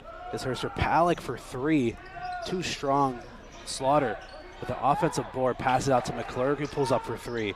And McClurg able to drain it. Coach Sankum and the Vulcans will take a timeout. 15-point game, 74-59. 4:36 left to go. And I mean, Ike Herster absolutely just been killing it all game long. He's just absolutely had the Vulcans' number, knew exactly where he wants himself on the offensive side of the board. I mean, as I mentioned, he's just so good at being able to take those easy buckets, and you've seen him all game long. He's been dominant in the paint, being able to read just this Vulcan defense that just has not been keeping themselves in the boundaries of the paint. And yeah, it's a new career high for him tonight, and we still have 4:30 left to play here in the game, and I think that 31 points, as it's looked so far, maybe can go a little higher too. Yeah, the redshirt sophomore guard out of Sharon, Pennsylvania, graduated from Kennedy Catholic, but was a previous player at Gannon University.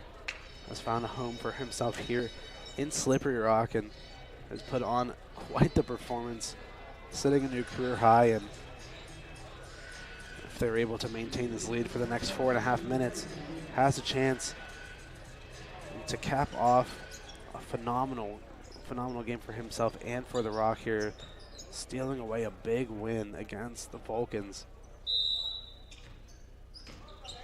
It's Austin to inbound. Running the baseline, the Vulcans playing a full court press. Good job by the Rock, able to just break it. Herster left all alone, tried to Euro step in the lane, lost it. The Vulcans able to swipe it away and steal it, and the Vulcans able to go the other way. Hall into a double team. Collins. Just a contested three. Just threw it up there. And unfortunately, I mean, we've seen a lot from Collins tonight. Collins not had himself a very good night. He's 1 for 12 here at 6 points. Got most of his points from the free throw line, 4 for 5 from the charity stripe. Yeah, the Rock doing the smart thing, just slowing things down, taking time off the clock, giving the Vulcans as little time as possible. Some good hands once again on the defensive side by Hall. Able to just get a hand on it, forces it off of Austin, and it's going to end up going out of play. 3:50 left to go here in the second half. Slippery Rock 74, California 59. We're going to take a quick break, and we'll be right back here on CUTV, CUTV Sports 1, and the PSAC Network.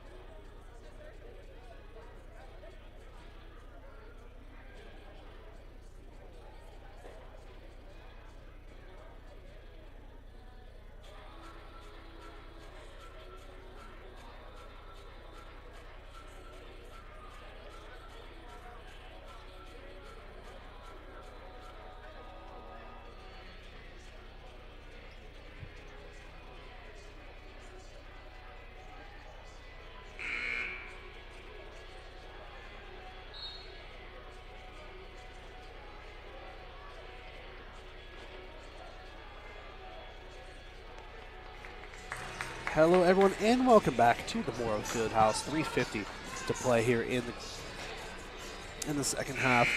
Slippery Rock 74, California 59. If you're the Vulcans, if you want to come back, you left yourself into the final minutes and try to do so. You need to start making shots. You need to start making shots now. Great pass from Lucas to find Collins, and Collins able to finish the reverse layup, and the Vulcans still just trying to play this trap defense, just trying to force the Rock into some turnovers, but the Rock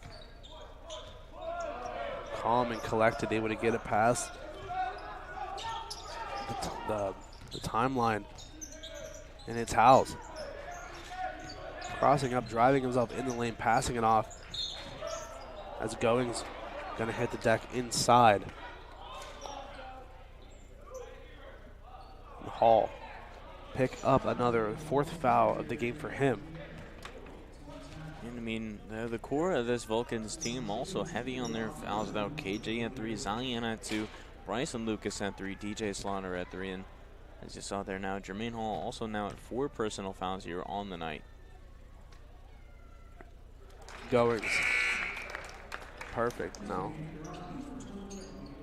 Able to knock that one down. Substitution Clifford into the game. Kazaku to the bench.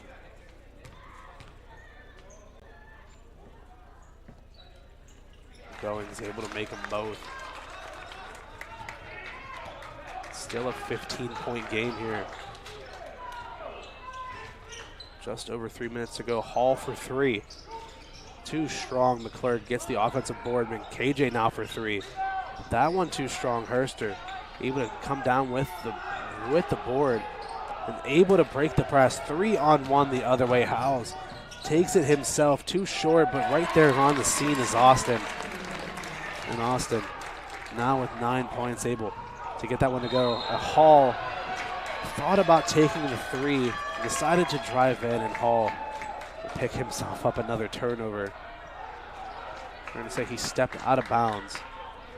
And Hall and the Vulcans just played out of the gym here today, and just not the performance that you would have liked to see if you're the Vulcans at all. I mean, you're the number 13th ranked team in the country.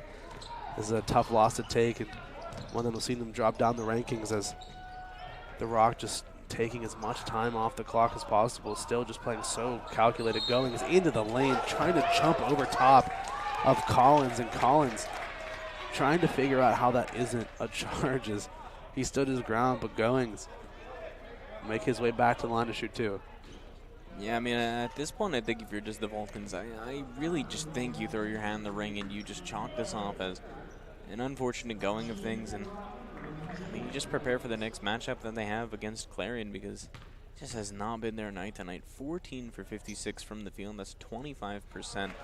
4 for 24 from the three-point range as well. Just nothing going in their favor tonight.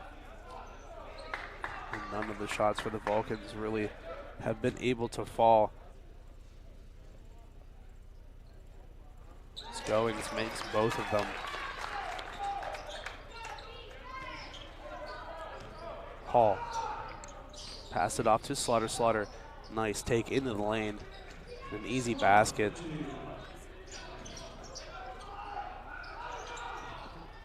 Howes able to receive the inbound pass, and the Vulcans unable to find some success off this press. And as I say that, Lucas able to steal it away and fouled in the process by Goings. Yeah, and that's going to be Jomo Goings' fourth. I don't know necessarily how that one's going to be counted as much, because I don't think Jomo Goings got enough of his hands in there, but it's going to send Bryson Lucas back to the line. Hurster, 31 points. Goings on 18, and Lindsay on 14. It's been a three-man show here for the Rock. And Lucas at the line to shoot 2, and you have 3 players for Slippery Rock, in Kazuku, in Howes, and now Goings on 4 fouls. But if you're the Vulcans, seems a little bit too late to really capitalize on that advantage. I mean, you're at the dying embers of the game, and it's still, as Lucas able to hit both, it's still a 15-point game. And if this was 10 minutes ago and you had these players on 4 fouls, you're loving your situation. But the Vulcans still can't do it, but they force another turnover as they're trying to inbound it to Clifford, and Lucas in the area able to make Clifford uncomfortable and force another turnover. In the Vulcans and Slaughter to inbound have a chance to close it down to 12 if they're able to hit a 3.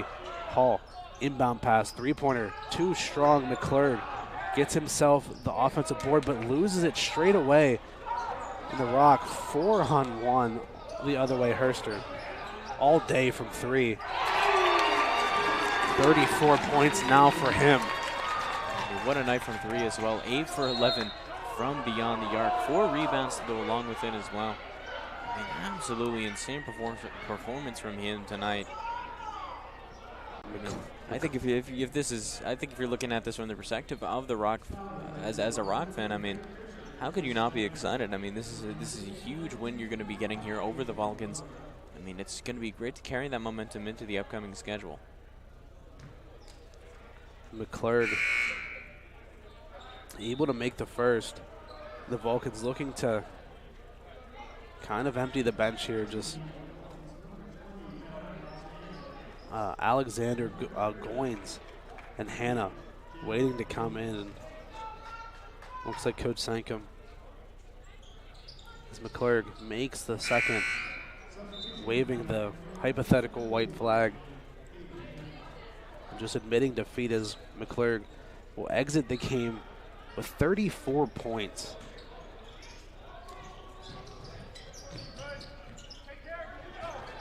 The Rocks continue to break the press time and time again. And ball just lingering around the floor forever. But Austin still able to keep it.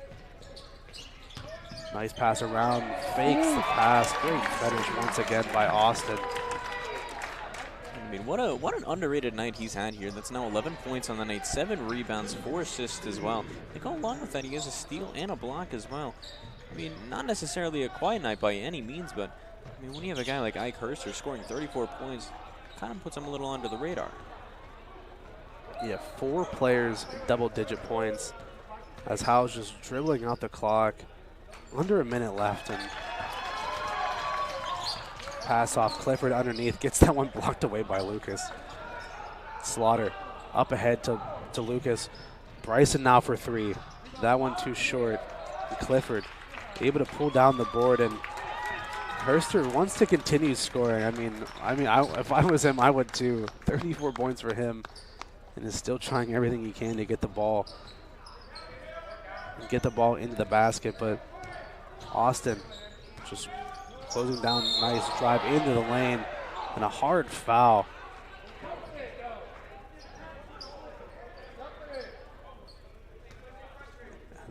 I think that one's going on Dalman Alexander, I believe. Nonetheless, Maceo Austin will be at the line to shoot 2, and this has been a rough one for the Vulcans, and the upcoming schedule doesn't get much easier. They play off, as there's some words, they're on the court. And the Rock coach, Coach Grady, has made his way onto the court as well. It's something that the Vulcans have shown the hotheads so far in this game. I mean, we've already seen a couple technicals brandished, but some of the Vulcans just need to keep their cool.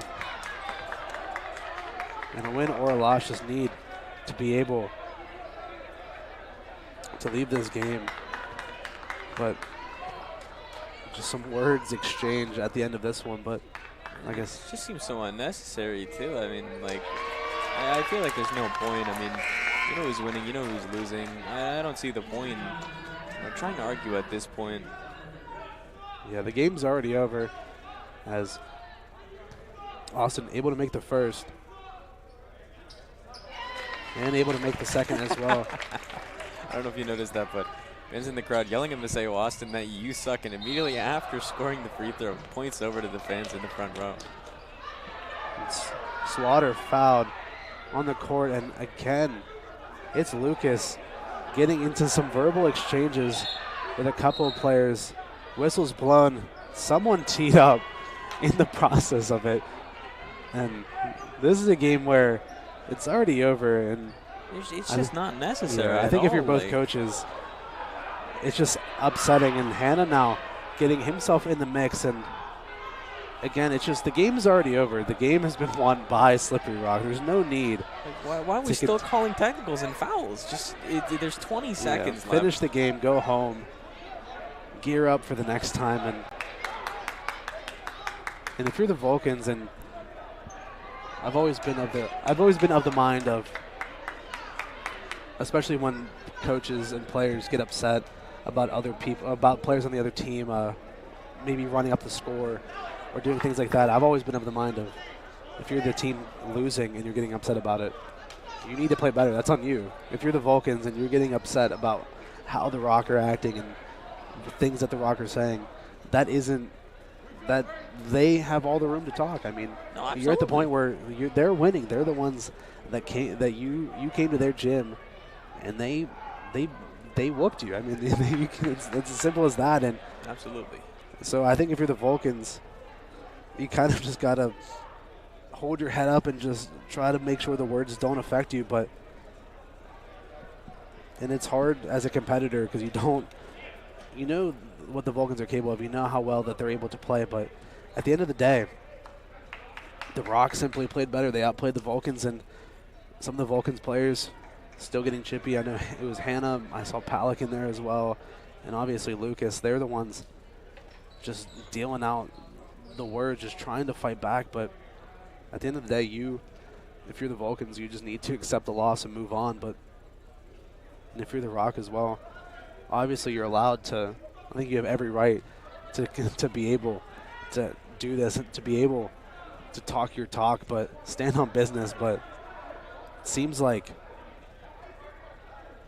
something that needs to be done as well that you hear talked about a lot is just winning with class a little bit, just getting the game moving on. But again, a technical was brandished in that exchange, and from the looks of it, looks like we'll go against, well, at least one of them will go against the Rock, or go against California, because Herster is back at the line.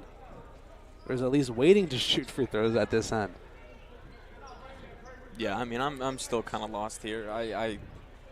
Again, I'm of the mindset of just chalk it off, give them personal fouls, and just let the clock run down.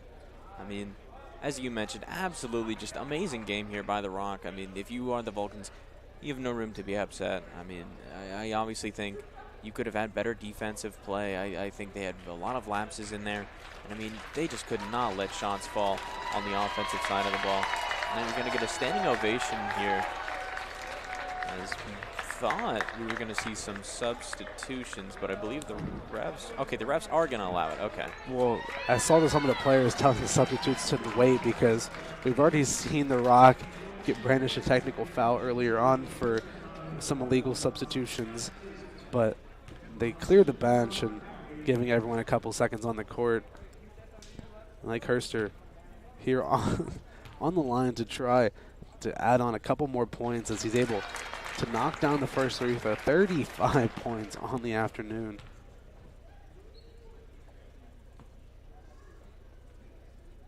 Again, this is a loss for the Vulcans, 2 out of their last 4. As Hurster makes them both. And like I said, the schedule doesn't get any easier. I mean, they play off against Clarion on Wednesday. And Hurster getting an ovation as he makes his way off the court with a 35-point afternoon. But after the Clarion game, they host UPJ and then 2 away games at Mercyhurst and at IUP. I mean, 2 very, very, very difficult games on the road, and 3 games on the road out of their next 4 right after the semester starts. I mean, it's a tumultuous time. It's a point where so many things are going on and players can lose focus, and it's super hard to just keep yourself in line. And this is definitely one that the Vulcans are going to want back. And as Slaughter makes 2 out of the 3, Brooks and Singleton back into the game now here for the Vulcans. 89-72 the score. It looks like the Rock going to cross half court and just run things out here, and that'll be the end of it here at the Morrow Fieldhouse. The Rock pull off the steaming hot Vulcans and pick up a big win here today. Nate, any final thoughts? I mean, it's a disappointing night here for the Vulcans, and I think it's something that we've thought about both these teams, just how well they play up to competition. You know, they play against these ranked teams, they play so well. It's when you play these teams that are lower tier in the conference, that maybe just aren't near that upper echelon, you see some of these struggles come out. And I mean, they just could not land any shots here tonight. And a huge shout out to Ike Hurster. What a beautiful night for him.